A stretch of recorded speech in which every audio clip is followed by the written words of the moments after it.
Et toi, tu es qui? C'est Pierre, hein? Ouais, moi je suis en fac. Voilà. Ouais, et ben moi j'ai toute une boîte alimentaire à mon nom, ok? Putain, le lapin. Ça va assez. Ça va aller? Ouais. Madame Miller, c'est un rôle très agressif. Madame Miller, elle comprend que ça fait le chat dans son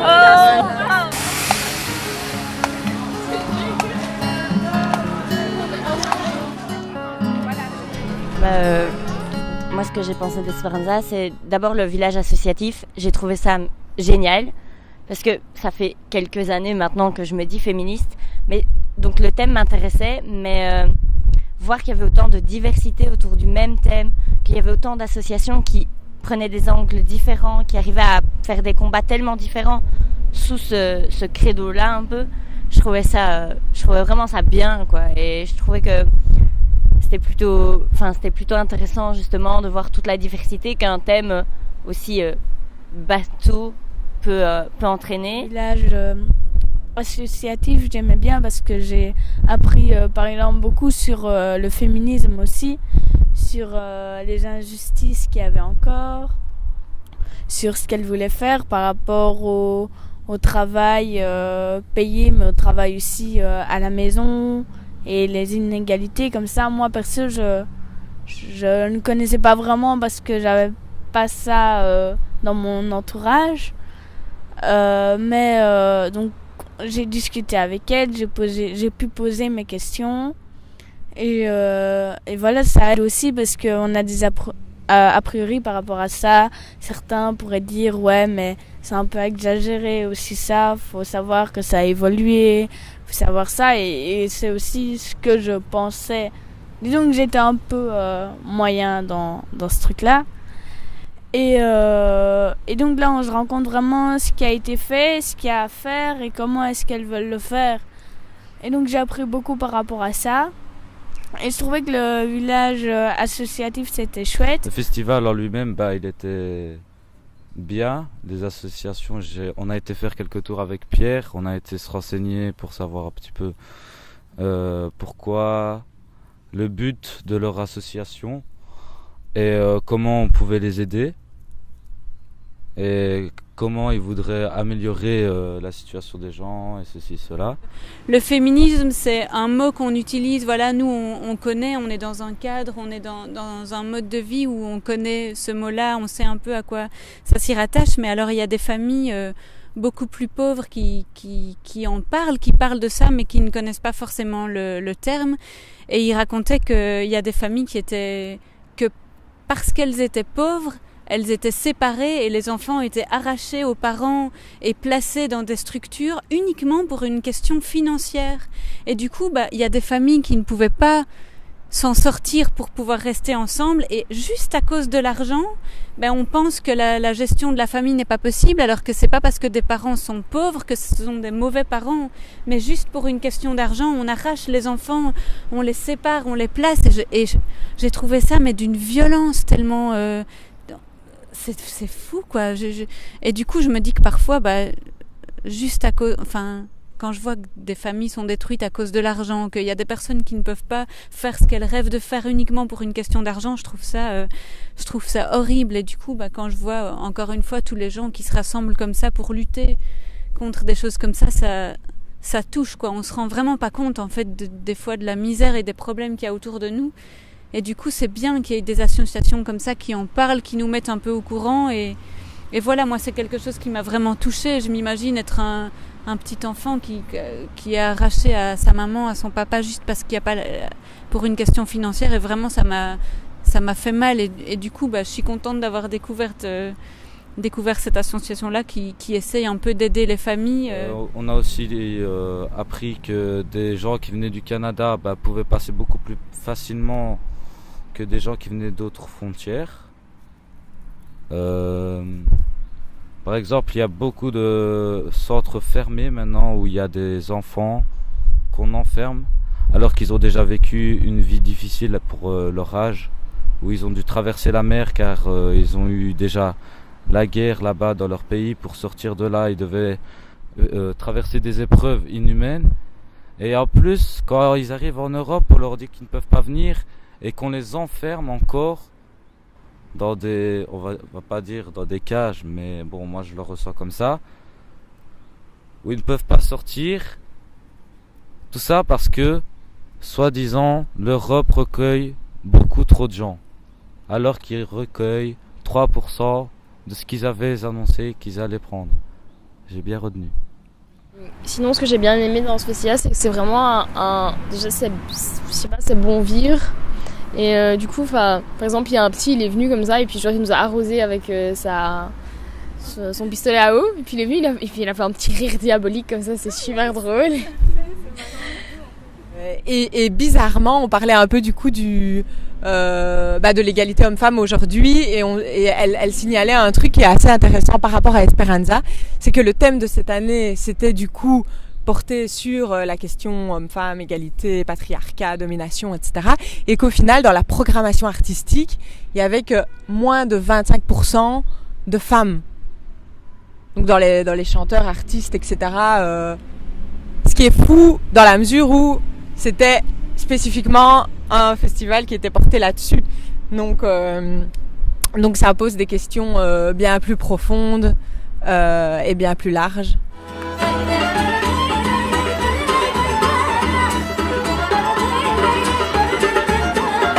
Par rapport au concert, j'ai beaucoup aimé le concert de Gaël Faye que je ne connaissais pas du tout au départ, parce que vraiment en plus je trouvais que ces paroles là, ces textes étaient vraiment bien pensés, et c'était justement ça dans un festival comme le festival Esperanza. Je trouvais que c'était vraiment bien, surtout qu'après on voyait des gens du village associatif venir au concert et aussi faire la fête avec les gens qui viennent là, et donc c'était vraiment une bonne ambiance.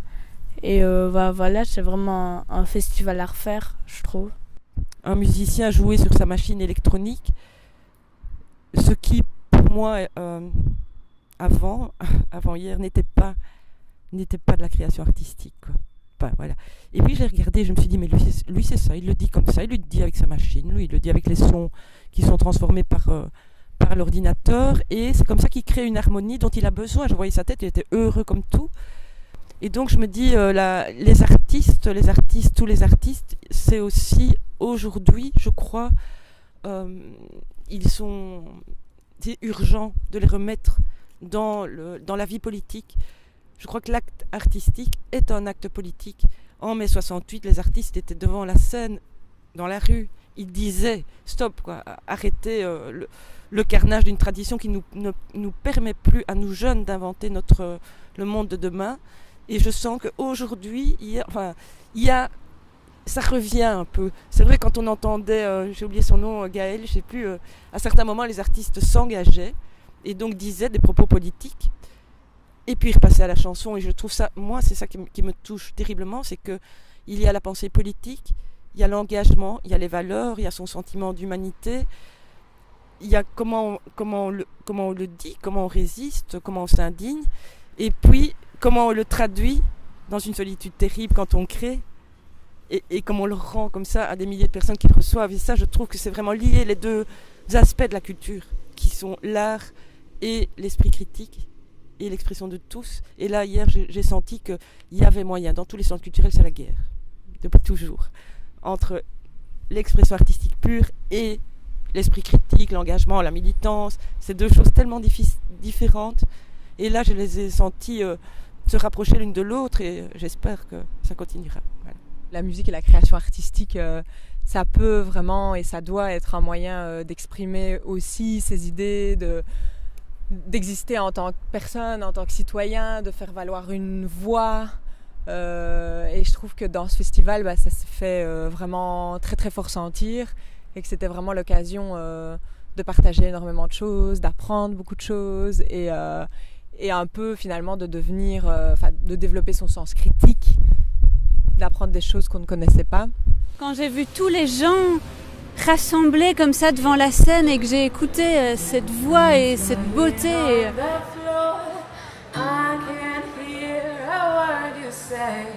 No one's ever come so far. No one's J'ai vraiment ressenti, j'avais des frissons de l'écouter comme ça et voir toutes ces personnes autour qui étaient en train d'écouter et de ressentir la même chose. Et il y avait vraiment une énergie. Parce que chaque mot est important. Je me grave en Italie, je viens de là où la vie ne tient qu'à une trajectoire d'objets métalliques, là où la corruption n'est qu'une gangrène métastase, où on te vole tout, même les points à la fin de tes phrases. L'opinion publique. Tous les gens autour de soi qui ressentent la même chose, qui regardent, qui sont émerveillés, c'était un moment tellement magique que je me suis dit, bah voilà, des gens qui aussi se soulèvent pour des causes, et qui vivent des moments comme ça tellement intenses, ça m'a vraiment touchée, quoi. Et... Je trouvais qu'il avait vraiment sa place dans ce festival parce que il dénonce justement plein d'inégalités, tout ça dans ses textes, et l'ambiance était juste géniale. J'étais là avec mes amis, et puis il n'y avait pas tout le monde sur son téléphone en train de le filmer. Je crois que si j'ai vu 3 téléphones devant ma tête, j'en ai vu, c'est beaucoup, quoi. Et vraiment, oui, j'avais des frissons. C'était vraiment magique, quoi. Et franchement, c'est un festival que je referais sans hésiter, quoi. Sinon, ce que j'ai bien aimé dans ce festival, c'est que c'est vraiment c'est bon vivre. Tout le monde vivait le moment et c'était pas un festival où tout le monde, il n'y avait pas beaucoup de téléphones comme ça qui faisaient oh je filme parce que je suis à Esperanza et que c'est trop bien. C'était vraiment un festival que tu vis et voilà. On a remarqué que l'électronique, que la science était vraiment très très poussée, que même pour des sourds et des aveugles, ils ont inventé en Amérique une paire de lunettes qui reconnectent le nerf optique et le nerf sensitif pour écouter. Ils pouvaient fonctionner à l'aide de lunettes et donc ils pouvaient voir, mais pas comme nous, mais comme des chats. Et du coup, on a appris plein de petits trucs comme ça sur des choses qu'on ne savait pas et qui pourront peut-être un jour arriver ici.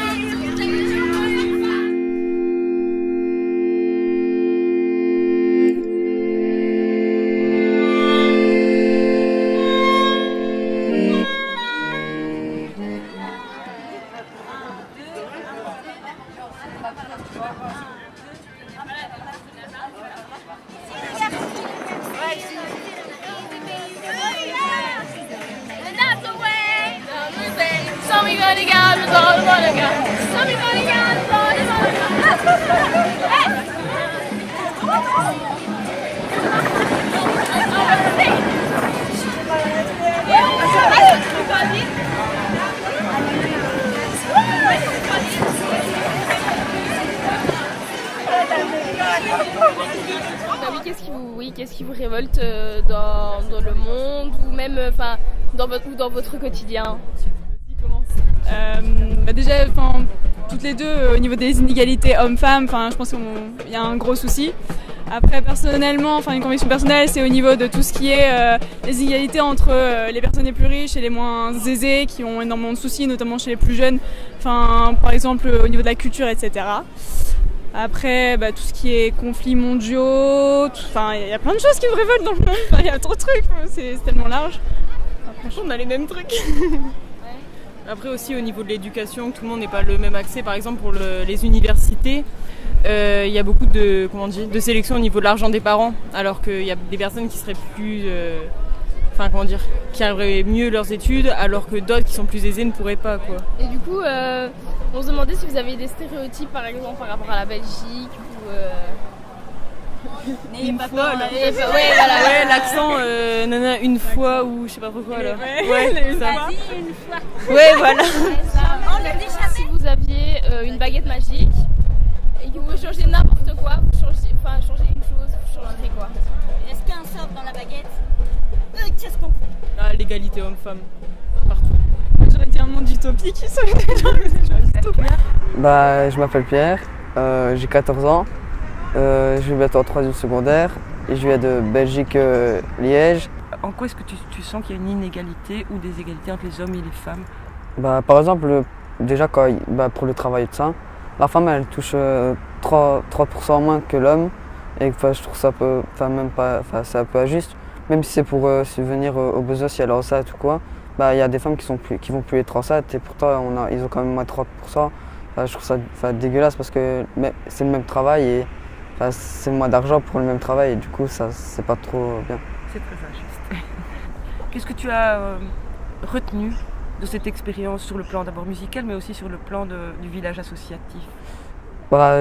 J'ai été dans quelques stands et j'ai retenu comme quoi il y avait beaucoup de soucis au niveau des immigrants et surtout des féministes et comme quoi la femme elle n'avait pas trop de droits par rapport à l'homme et il y a beaucoup de personnes qui disent si elle en a beaucoup, il y en a beaucoup qui en rigolent mais c'est pas vraiment très marrant parce que peut-être plus tard ça va encore évoluer et ça sera peut-être encore pire.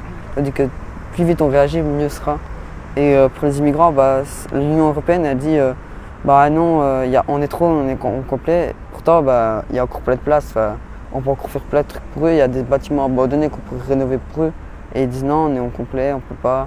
Du coup, ils ferment et ils les renvoient chez eux et après ils meurent. On les tue ou quoi. Et c'est pas cool. C'est injuste. Hier, moi j'ai découvert la musique électronique, donc la musique qui a besoin d'aller dans l'instrument et l'informatique, la machine. Qu'est-ce que tu penses de ça, toi? Je trouve que c'est vraiment bien pensé parce que ça fait un autre style de musique. Il y a plein de styles de musique, pop, rock, classique, il y en a beaucoup. Et la musique électronique, j'aime bien, mais faut savoir aussi doser parce que trop d'un coup, ça perturbe. Et un petit peu, c'est bien quand même. Par exemple, il y avait plein de petits stands au niveau de la musique électronique. Et on avait trouvé comme 9 ou 6 pavés, je sais plus. Et on pouvait marcher dessus, ça fait différents sons. On pouvait enregistrer les sons grâce à des micros et tout ça. Un mot en général sur le petit voyage, on n'est pas encore très loin, mais qu'est-ce que tu peux dire? Et puis voilà, on te laisse. J'aime bien et c'est instructif. Et du coup, ça ouvre encore plus les yeux aux personnes et tout ça. Et je trouve qu'on doit faire beaucoup de changements. D'accord. Et l'expérience du groupe, ça va? Oui. Ça fait bizarre parce que les filles, je ne les connaissais pas vraiment. Et directement, on commence à rigoler ensemble et tout ça. Du coup, c'est comme si on se connaissait depuis longtemps, quoi. Super. Merci Pierre. De rien.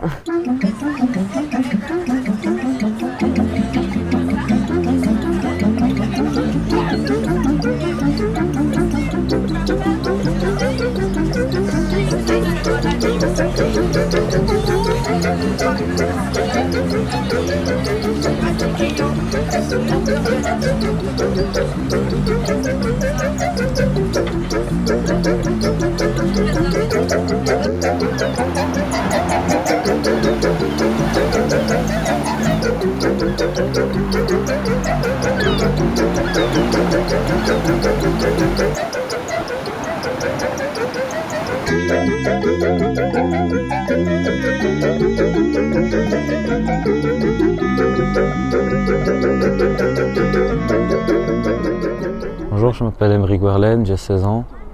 Il y a beaucoup de choses à citer. Par exemple, le problème de logement, les abandons, les harcèlements, etc., virtuels ou même physiques. Et là, on discute à travers le voyage pour pouvoir parler de tout ça avec des gens qu'on ne connaît pas. Et du coup, on fait un partage. Bonjour, moi je m'appelle Marie Spirlet, j'ai 15 ans, bientôt 16 dans quelques mois. Je suis étudiante, j'ai arrivé en 5e secondaire, donc cursus normal, général. Voilà, j'aime bien le français, donc ça c'est à peu près ma vie en général. Sinon, on m'a parlé, là je fais un voyage par rapport au monde qui nous entoure, aux révoltes. Et j'avais parlé d'un sujet à une des animatrices qui au final me tenait à cœur par rapport à ce projet-là et qui était important pour moi, c'était aussi l'esprit critique. À l'école, tous les professeurs nous parlent d'esprit critique. Ils nous disent il faut avoir l'esprit critique, ne croyez pas tout ce qu'on vous dit. Le problème c'est qu'on ne nous dit pas comment avoir cet esprit critique et au fond on parle de ça sans forcément savoir ce que c'est, sans forcément savoir comment l'utiliser. Quand on arrive ici, Les gens ils sont un peu plus cool, un peu plus relax. Et on se pose pas la question un peu de tout ce qui est autre part. Enfin, je le sens comme ça, moi. Ici, on est là, mais c'est pour s'amuser et en même temps, on pense pas à tout ce qu'il y a derrière. On rend compte qu'en fait, ce que c'est l'esprit critique et ce qu'on n'a pas, et ben ça, c'est un premier pas pour en avoir. Parce que ça, c'est aussi un peu d'avoir un esprit critique, de se dire qu'on n'en a pas et qu'il faut l'améliorer. Donc à partir de là, on essaie de s'améliorer, on essaye de prendre, je pense, un peu de tout et de se faire son avis, son propre avis. Pas spécialement d'être en désaccord avec tout, mais d'écouter tout le monde et de pouvoir après se former son avis à soi.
Est-ce que tout le monde a un papier? D'abord, porte-parole. Marie et Malaïka. On vous propose de trouver minimum 3, et si 5 ou 6, tant mieux. Priorité que vous allez défendre au nom de votre parti, mais dans l'intérêt, évidemment, de l'intérêt commun, donc de tous. Exemple de priorité. Vous pourriez donner un exemple, voilà. Imaginons que tout d'un coup, vous avez autorité et pouvoir pour décider de ce qui est extrêmement important pour une commune. Sur quoi est-ce que vous voulez insister? C'est un exemple. On peut faire tout ce qui est aménagement du territoire. Aménagement du territoire. Plus se baser sur l'éducation ou l'environnement ou tellement de sujets. D'autres idées? Super. Une nouvelle économie locale. C'est un exemple. Oui, l'économie. Qui investirait plus dans l'écologie et donc tous les aisés pour avoir une maison comme les autres. Mais là, tu dis des idées, tu dis plus des domaines d'idées.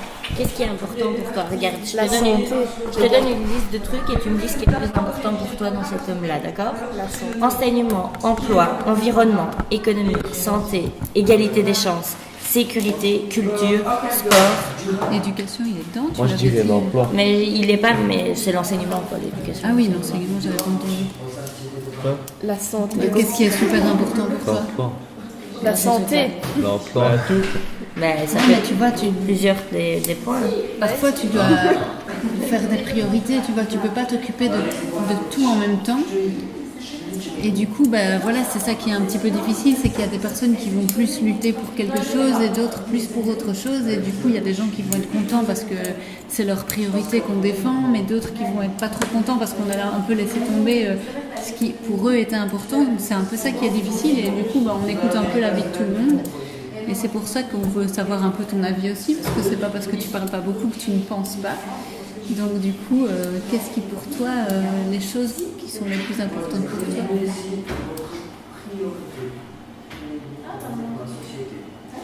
C'est compliqué. Ça, ouais, c'est pas facile, c'est sûr. Mais une bonne éducation, pas une égale éducation où on force les gens, c'est gênant. Non, je choisirais l'environnement. L'environnement. J'ai vu qu'il y avait beaucoup de gens qui jetaient des crasses, tout ça, surtout dans des forêts et tout ça. Des forêts où Normalement, il ne devrait pas avoir des classes de ça. Et... C'est justement par rapport à la santé, je trouve que l'environnement fait améliorer la santé d'une certaine manière, quoi. L'écologie, l'évolution de notre planète, ça nous assure qu'on ne soit pas tous à l'hôpital dans 3 ans parce qu'il y aura une nouvelle maladie liée comme ça, à cause de la pollution. Pour toi, si on met l'accent sur l'environnement, il y a moins besoin de le mettre sur la santé. Ouais. Un peu moins. Non, en fait, cher président, je tiens à vous signaler que tout le monde dans ce parti n'est pas écolo, ok? Et le développement durable, c'est pas écolo, c'est économique, social et écologique.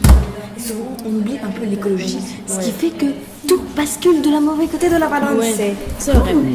Donc ce serait une économie plus basée sur l'humain pour qu'il ait plus d'emplois. J'adore quand on dit que c'est beau. Est-ce que tu imagines que les hommes politiques doivent être comme ça? J'adore notre programme, il est magnifique.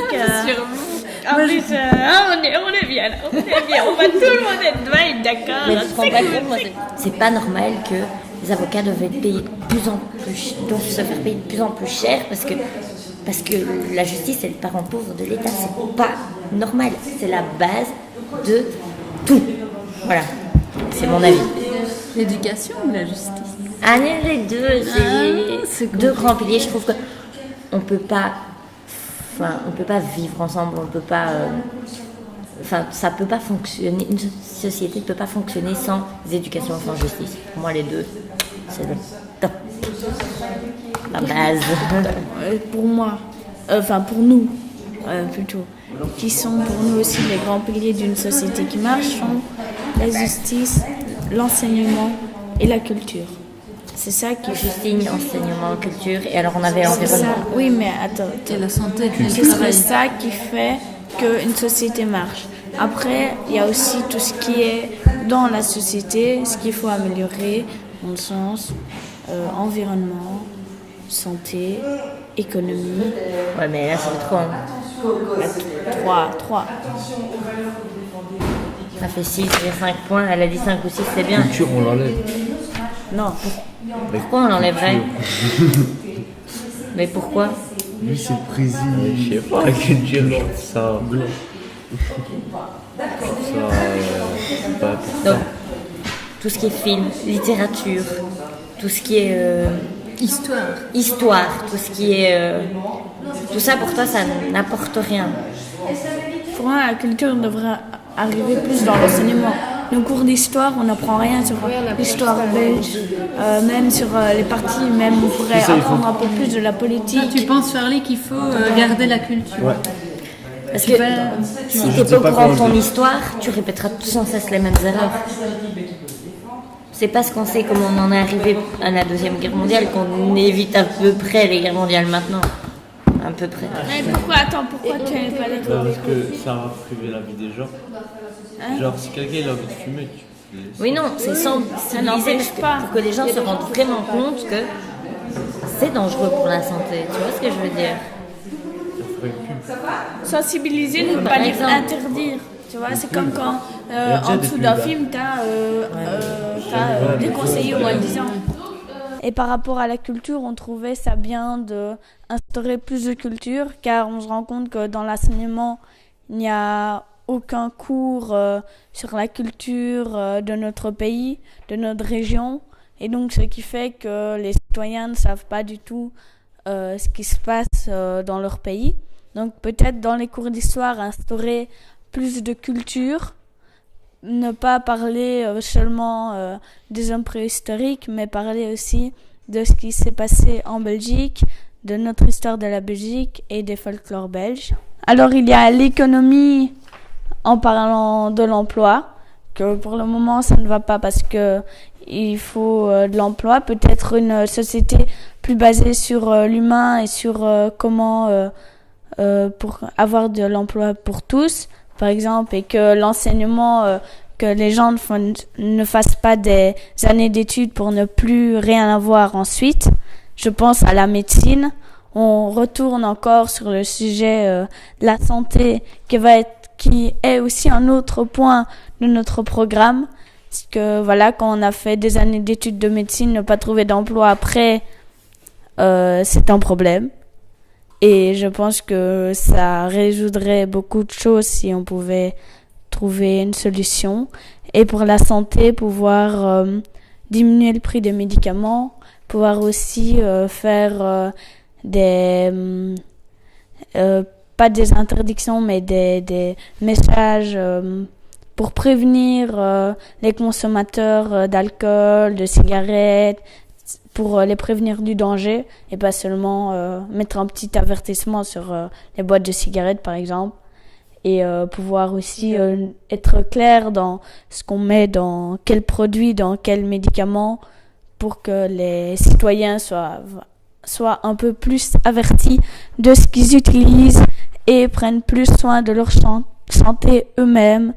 Mieux vaut prévenir que guérir, comme on dit. Voilà. L'économie, le social et l'écologie. Et l'écologie, donc je ne sais pas si tout le monde est au courant du développement durable, quoi. Et on a basé sur aussi une éducation à justement ces piliers-là. Mais après, dans tout ce qui est apprentissage que nous avons maintenant en ce moment sur les sciences, ça, si ça n'intéresse pas, on sait bien que les jeunes ne travaillent pas spécialement pour ce qu'ils n'apprécient pas. Donc ce serait d'instaurer vraiment des bases de la société pour expliquer comment fonctionne celle-ci. Et puis ensuite de laisser les jeunes, en tout cas à partir du moment où ils savent décider par eux-mêmes, de se diriger vers ce qu'ils veulent. Ensuite, on veut aussi remettre tout le monde sur un pied d'égalité. Oui. Et donc ça veut dire plutôt d'égalité, mais aussi en même temps qu'il soit équitable. Et de diminuer l'influence de l'économie donc dans la société. Ce qui fait que tous les pauvres, qu'on dit pauvres, ne le seront plus parce que être pauvre, c'est parce qu'on n'a pas d'argent. Et que tous les frais médicaux aussi puissent être offerts parce que c'est pas actuellement, tout le monde ne sait pas se soigner alors que la priorité c'est le vivant.